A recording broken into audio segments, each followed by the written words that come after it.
I don't often mention my brother, Jonathan, who was killed by Al-Qaeda affiliate in Bali in 2002. It prompted my personal interest in Afghanistan, a distant country I would visit a dozen times over the last 2 decades, to better understand what we were doing to help rebuild this troubled country. And I pay tribute to our armed forces for what they did and what the Defense Secretary and the armed forces are doing today in the evacuation. So it's with utter disbelief seeing us make such an operational and strategic blunder by retreating at this time. A decision that's already triggering a humanitarian disaster, a migrant crisis not seen since the Second World War, and a cultural change in rights to women, and once again, turning Afghanistan into a breeding ground for terrorism. I'm sorry there's no vote here today, because I believe the government would not have the support of the House. The Prime Minister is not in his place, but he says the future of Afghanistan is not written. Well, the future is very much more unpredictable because of our actions. And do not believe for a second that this will be a peaceful transition to the Taliban. It's not universally liked in the country. The Uzbeks and Tajiks warlords are regrouping as we speak. The Northern Alliance will reform once again, and a bloody, terrible civil war will unfold. I will. Does he have any advice for the government on how it could take action to try and prevent the recurrence of a terrorist threat under Taliban control?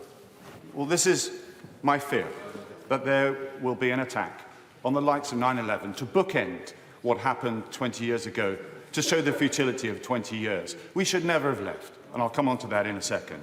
Because after 20 years of effort, this is a humiliating strategic defeat for the West. The Taliban now control more of the territory today than they did before 9/11.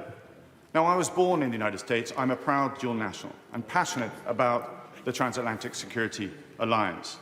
And prior to declaring his candidacy, I worked directly with President Biden on veterans' mental health issues. He was the keynote speaker at a veterans' reception here in the House of Commons as my guest. So it gives me no joy to criticize the President and say the decision to withdraw, which he inherited but then chose to endorse, was absolutely the wrong call.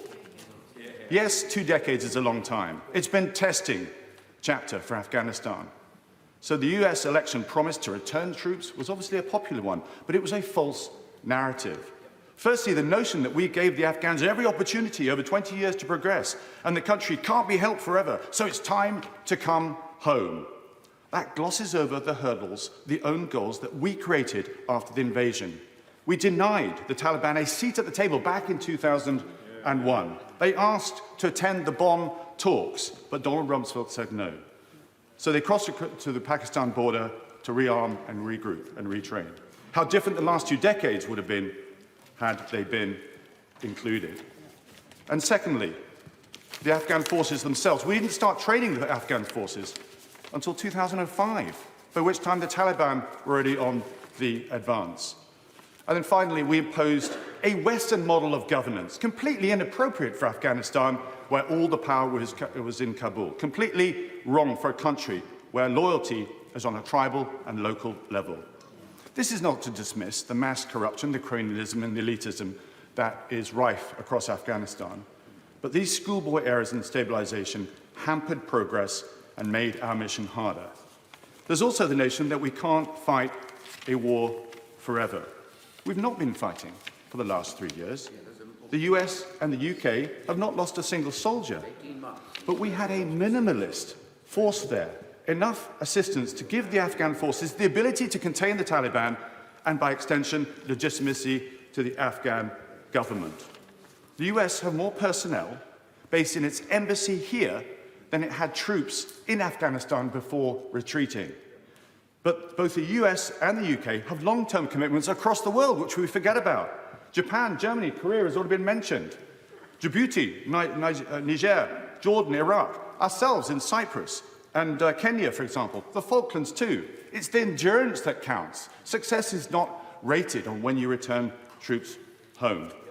This presence offers assurance, it represents commitment, it bolsters regional stability, and it assists with building and strengthening the armed forces. This is exactly what we were doing in Afghanistan.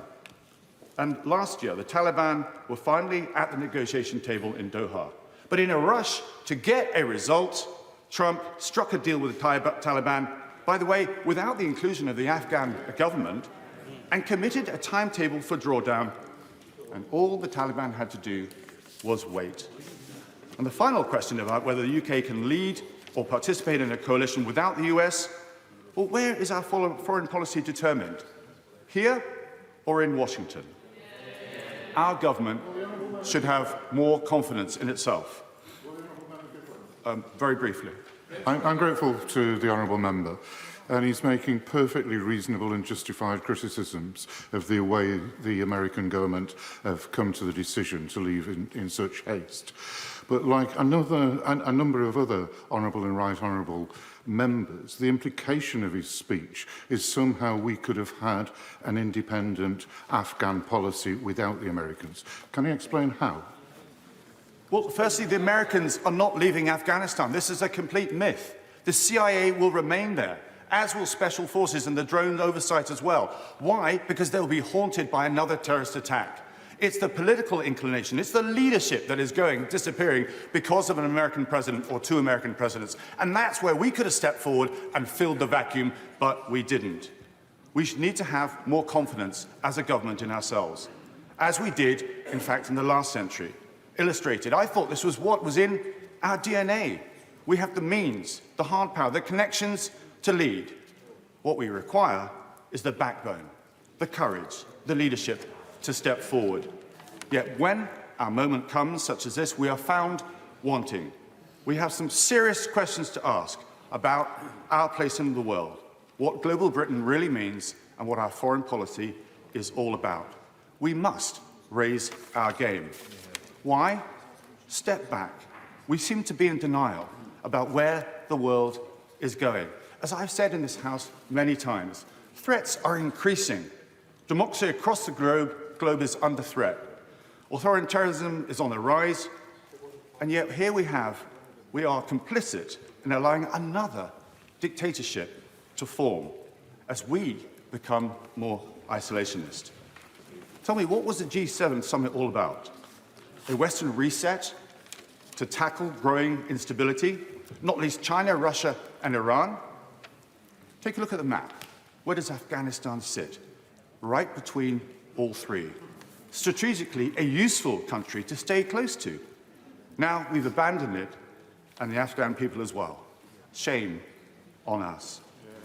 I hope the government thinks long and hard about our place in a fast-changing world. Bigger challenges, bigger threats loom over the horizon. We are currently woefully unprepared and uncommitted. We, the UK and the West, have so many lessons to be learned. I repeat my call for an independent inquiry. We must learn these lessons quickly.